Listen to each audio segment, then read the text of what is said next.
Telugu Desam party కార్యకర్త మీద దాడి కేసులో మాజీ ఎంపీ నందిగాం సురేష్ అరెస్ట్ అయ్యారు. ఆయనకి ఈరోజు మంగళగిరి కోర్టు 14 రోజుల పాటు రిమాండ్ విధించింది. ఈ నేపథ్యంలో అసలు పదే పదే నందిగాం సురేష్ ఎందుకు ఇటువంటి దాడులకు పాల్పడుతున్నాడు, అరెస్ట్ అయ్యి బెయిల్ మీద బయటకు వచ్చినప్పటికీ మళ్ళీ ఇలాంటి ఘటనలే ఎందుకు పునరావృతం చేస్తున్నాడు అనేది మనం పూర్తి స్థాయిలో విశ్లేషణ చేసుకుందాం. ప్రస్తుతం మనతో పాటు ఉన్నారు జనసేన పార్టీ రాష్ట్ర అధికార ప్రతినిధి శ్రీనివాస్ గారు. సార్తో మాట్లాడదాం. సార్ నమస్తే. సార్, నందిగాం సురేష్ గారి పేరు మీద కొన్ని కేసులు నమోదైనాయి. ఆయన జైలుకి వెళ్ళారు, బెయిల్ మీద బయటకు కూడా వచ్చారు. బెయిల్ మీద బయట ఉన్నటువంటి అతను తెలుగుదేశం పార్టీ కార్యకర్త మీద దాడికి పాల్పడ్డాడు. మళ్ళీ ఇంకో కేసు అయింది. ఈరోజు అరెస్ట్ చేయడం జరిగింది. మంగళగిరి కోర్టు ఆయనకి 14 రోజుల పాటు రిమాండ్ విధించడం జరిగింది. ఏంటి అసలు అతను అంటే జైలుకి వెళ్ళడం, బెయిల్ మీద బయటికి రావడం, మళ్ళీ ఏదో ఒక దాష్టికం చేయడం, మళ్ళీ జైలుకి వెళ్ళడం, ఏంటి ఈ పరిస్థితిని ఎలా? అలా కదా కృష్ణ గారు, ఇప్పటికి 12 కేసులు ఉన్నాయి.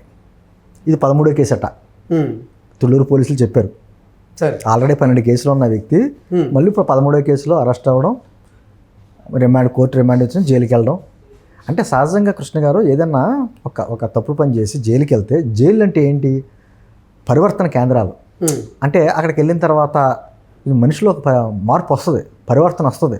మళ్ళీ ఎప్పుడు ఈ జైలుకి రాకూడదురా, ఇటువంటి తప్పులు ఎప్పుడు చేయకూడదు అనేటువంటి భావన కలుగుద్ది జైలుకి వెళ్తే. కానీ వైఎస్ఆర్సీపీ కాంగ్రెస్ పార్టీ నాయకులకి అలా కాదు. వాళ్ళు జైలుకి వెళ్ళినప్పుడు రీఛార్జ్ అవుతూ ఉంటారు. వాళ్ళు అంటే జైలుకి వెళ్తే పరివర్తన రాకపోగా మళ్ళీ రీఛార్జ్ అవుతూ ఉంటారు. వాళ్ళు రీఛార్జ్ అయ్యి బయటకు వస్తూ ఉంటారు. జైలు అనేది వాళ్ళకి పెద్ద ఏదో జన్మస్థలం కింద అయిపోతుంది. నూతన ఉత్సాహం రావాలి. ఇప్పుడు జగన్మోహన్ రెడ్డి అన్నాడు కదండి, ఏమవుద్ది మహా అయితే నేను ఆల్రెడీ 16 నెలలు జైల్లో ఉన్నాను, పెట్టినవండి కేసులు మీరు వెళ్ళండి. వాళ్ళు ఏదో స్వాతంత్ర సమరయోధుల్లాగా వాళ్ళు చేసింది ఏదో ప్రజా పోరాటాలు చేస్తే పోలీసులు అరెస్ట్ చేసి లోపలేసినట్టు విధంగా ఇటువంటి దౌర్జన్యాలు చేయడం, జైలుకి వెళ్ళడం, రావడం. ఈరోజు చూడండి, మామూలుగా సహజంగా కృష్ణ గారు మనం నందిగాం సురేష్ గురించి చాలా తక్కువ మనం మాట్లాడుకోలేదు. ఎందుకంటే ఆయన ఒకడే కాదు, ఆ పార్టీకి సంబంధించిన నాయకులు అందరి పరిస్థితి అదే. ఇప్పుడు ఏదైనా ఒక పార్టీకి కృష్ణ గారు కొన్ని అర్హతలు ఉంటాయి. ఒక పార్టీలో నాయకుడిగా జాయిన్ అవ్వాలంటే అతనికి ప్రజాసేవ ఎంత చేశాడు, ఆర్థికంగా ఎంత బలవంతుడు, లేకపోతే వ్యవస్థల పట్ల అతనికి ఎంత అవగాహన ఉంది, ఇవి మామూలుగా ఈ లక్షణాలు చూసుకుని అతనికి ప్రమోట్ చేస్తూ ఉంటారు. వైఎస్ఆర్ కాంగ్రెస్ పార్టీ వాళ్ళకి అలా కాదు.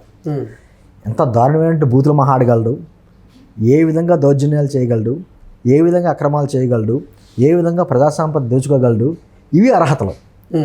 మీరు చూడండి, గత 5 సంవత్సరాల్లో అసెంబ్లీలో కూడా వాళ్ళ పార్టీ నాయకులు మాట్లాడిన భాషని ముసుముసులు నవ్వుకుంటే ఎలా అని రెచ్చగొట్టి కూడా మాట్లాడేవాడు జగన్మోహన్ రెడ్డి. అంటే ఆ భాష మాట్లాడితే ఆయనకి అది మీకు అన్నిటికంటే పెద్ద ఉదాహరణ ఎమ్మెల్సీ అనంతబాబు చూడండి. అతను దళితుడిని మర్డర్ చేసి ఇంటికి పార్సల్ చేసి పంపితే ఆ వ్యక్తి మీద పార్టీ నుంచి సస్పెండ్ చేసామని చెప్పి ఒక లెటర్ రాసి, ఆ లెటర్లకి కూడా కింద సంతకం ఉండదు, రిలీజ్ చేసి ఆ వ్యక్తి జైలు నుంచి బయటకు వస్తే బెయిల్ మీద ఏదో స్వాతంత్ర సమరయోధులు ఇచ్చినట్టు ఈ పార్టీ నాయకులందరూ కూడా కొన్ని వేలాది మందికి వెళ్ళి అతని స్వాగత సత్కారాలు గజమాల్లో వెళ్ళి తీసుకురావడం. అదే వ్యక్తిని మళ్ళీ గత ముఖ్యమంత్రి గారు ఆయన పక్కన ముఖ్యమంత్రి హోదాలో పక్కన కూర్చోబెట్టుకోవడం. ఈరోజు నేను చూడండి కృష్ణ గారు, వాళ్ళ పార్టీకి సంబంధించినటువంటి నాయకులు మీరు ఏమన్నా ఏ కేసులు లేని వాళ్ళు వేళ మీద ఉండొచ్చేమో, మిగతా వాళ్ళ పార్టీ నాయకులు అందరూ కూడా అయితే జైల్లో ఉన్నారు, లేకపోతే బెయిల్ మీద తిరుగుతున్నారు, కొంతమంది హాస్పిటల్లో ఉన్నారు. అంతే తప్ప ప్యూర్గా అసలు నా మీద ఏ కేసులు లేవు, ఏదన్నా అక్రమ కేసులు ఎవరన్నా పెట్టుంటే అది వేరు, కానీ నా మీద ఏ కేసులు లేవు ఎవడ లేడు. ఇంకా జగన్మోహన్ రెడ్డి గారిది అయితే అఫిడవిట్ ఒక పుస్తకమే ఉంటుంది. ఆయన అఫిడవిట్ పెట్టంటే ఒక బుక్ ఎట్టాలి. ఆయన మిగతా వాళ్ళందరూ 4-5 పేపర్లు పెడతా ఉంటారు ఆ కేసులతోటి. అంటే మామూలుగా ఊళ్ళో మొతక సామెత ఉంటుంది, ఏమని ఊరు పొమ్మంటుంది, క్యాడర్ రమ్మంటుంది అనేది మొతక సామెత. ఇక్కడ ఏళ్ళ విషయంలోకి వచ్చేది ఏమంటే బెయిల్ పొమ్మంటుంది, జైలు రమ్మంటుంది అన్నట్టుగా. ఎందుకంటే వీళ్ళు బెయిల్ పెట్టుకుంటారు. నేను మద్యం కేసులో లేను అని మిథున్ రెడ్డి, నాకు సంబంధం ఏందని చెప్పి ఇంకొకడు, పాపం కృష్ణమోహన్ రెడ్డి, ధనంజయ రెడ్డి వీళ్ళు కూడా సుప్రీంకోర్టు తలుపు తట్టారు. కానీ వీళ్ళందరినీ కూడా బెయిల్ ఇవ్వడానికి నిరాకరించింది, పొమ్మన్నారు. జైలుకి వెళ్ళవలసిన పరిస్థితి దాటలేదు. అంటే నేను అంటుంది, మనం నందిగాం సురేష్ ఇన్సిడెంట్ ఎందుకు పదే అరెస్ట్ అవుతున్నా ఇంకా మార్పు రాలేదు, బుద్ధి రాలేదని మనం మాట్లాడుకుంటున్నాం. కానీ వాళ్ళకి రాదు సార్. వాళ్ళకి అదే వాళ్ళకి ఉన్నటువంటి అర్హత. ఆ పార్టీలో కొనసాగాలి అంటే ఇటువంటి దౌర్జన్యాలు చేయాలి, జైలు జీవితం అనుభవించాలి, ఎన్నో రకాలుగా అక్రమాలు చేయాలి, ప్రజా సంపదలు దోచుకోవాలి.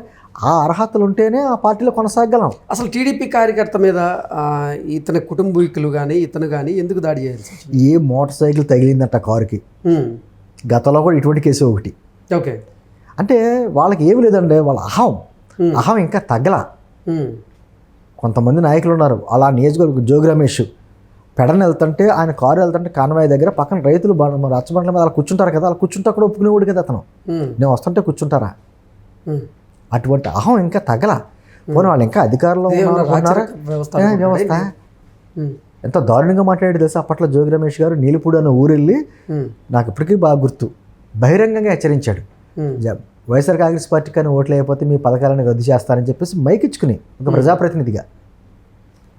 అటువంటి వ్యవస్థలోంచి ప్రజలు భయపడి ఇటువంటి వ్యక్తులు మళ్ళీ వస్తే అధికారంలోకి మనం బతకలేమని చెప్పేసి ఆ భయంతో ఓట్లేసి వాళ్ళని పక్కకి పెట్టారు. అయినా కూడా ఇంకా అంటే కొంతమంది వాళ్ళకి వేరే దారి లేదు, ఇంకా ఆ పార్టీలో కాకుండా వేరే పార్టీకి పోని మార్పు చెంది వేరే పార్టీలోకి వెళ్దామన్నా అవకాశం లేదు, ఎవరు రానివ్వరు వాళ్ళని. కొంతమంది ఉంటారు అలాగే. అటువంటి వ్యక్తులు ఏంటంటే ఖచ్చితంగా ఇప్పుడు జగన్మోహన్ రెడ్డి ఏం చేసాడు అనుకున్నారు? నేను ఒక్కడనే కాదు, నా తరఫున మీ అందరూ కూడా ఇప్పుడు జైల్లో ఉండాలనే ఉద్దేశంతో అందరి మీద అన్ని కేసులు ఉండిలో పెట్టాడు. ఈ రోజున వాళ్ళు చచ్చినట్టు బయటికి వెళ్ళలేని పరిస్థితి, అతనితో పాటు ఉండవలసిన పరిస్థితి, ఈరోజు కొడాలని పరిస్థితి అని చెప్పండి. అనారోగ్యం అడ్డంగా పెట్టుకుని మళ్ళీ విదేశాలకు వెళ్ళిపోవడానికి అవకాశం ఉందని చెప్పేసి కనపర్తి శ్రీనివాస గారు తెలుగుదేశం నాయకుడు, ఆయన మళ్ళీ కేసు వేశారు. పాస్పోర్ట్ సీజ్ చేయకపోతే ఏదో ఒకటి మళ్ళీ విదేశాలు వెళ్ళిపోతే రానివ్వలేము అని చెప్పేసి అని. అంటే వీళ్ళందరూ కూడా పేరుందని అతను అలాగే తిరుగుతున్నాడు. అంటే ఆడ మగ అని కాదండి, లింగ భేదాలు కూడా లేవు వాళ్ళ దౌర్జన్యాలకి విధానాలకి. ఇంకా తప్పని పరిస్థితుల్లో వాళ్ళ కేడర్ని నిలబెట్టుకోవడానికో లేకపోతే అటువంటి భాషా విధానం ఉంటేనే నా వెనకాల నలుగురు ఉంటారనే ఉద్దేశంతో అదే పనులు చేస్తున్నారు. కానీ కుటుంబ ప్రభుత్వం చూస్తా ఊరుకోదు కదా, మెయిన్ చట్టం చూస్తా ఊరుకోదు కదా. ఈ రోజున మళ్ళీ వెళ్ళాడు జైలుకి నందిగం సురేష్, మళ్ళీ రీఛార్జ్ అయ్యి మళ్ళీ వస్తాడు. ఎందుకంటే వాళ్ళు జైలుకి వెళ్తే సిగ్గుపడతారు ఎవరన్నా, జైలుకి వెళ్ళి వచ్చాడు అని నలుగురు చూపిస్తున్నారంటే సమాజంలో తలెత్తుకుని తిరగలేం అని వీళ్ళు గర్వంగా వస్తారు. అది వాళ్ళకి మిగతా వాళ్ళకి డిఫరెన్స్ ఏంటంటే అది ఆ అటువంటి నాయకత్వంలో వాళ్ళు పనిచేస్తున్నారు.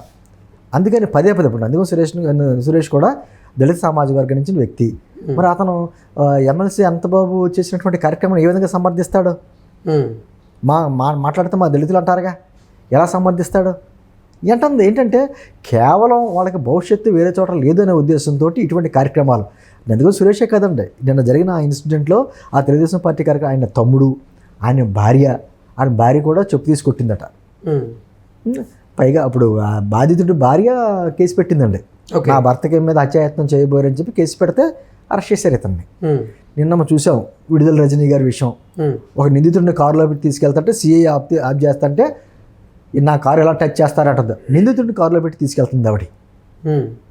మరి ఏమని చెప్పుకోలేని ఇంకా మా వస్తుంది ఆడుదాం ఆంధ్ర రోజా గారు, ఆవిడ వచ్చి మళ్ళీ ఇప్పుడు రకరకాలుగా మాట్లాడద్ది. అంటే అటువంటి నాయకులు మళ్ళీ ఎక్కడ భారతదేశంలో అటువంటి పార్టీ కానీ అటువంటి నాయకులు కానీ పుట్టరు.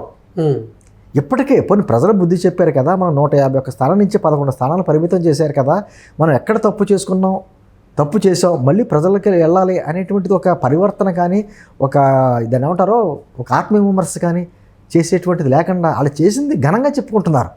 మొన్న ఈ మధ్యకాలంలోనే జగన్మోహన్ రెడ్డి గారు వాళ్ళ పార్టీకి సంబంధించిన నాయకుల మీటింగ్లోనే మాట్లాడతా ఏంటది తులసి మొక్కలాగా మేము చేసినటువంటి పాలన చూసి నేర్చుకో చంద్రబాబు అని చెప్పి చంద్రబాబు గారికి జగన్మోహన్ రెడ్డి చెప్తున్నాడు.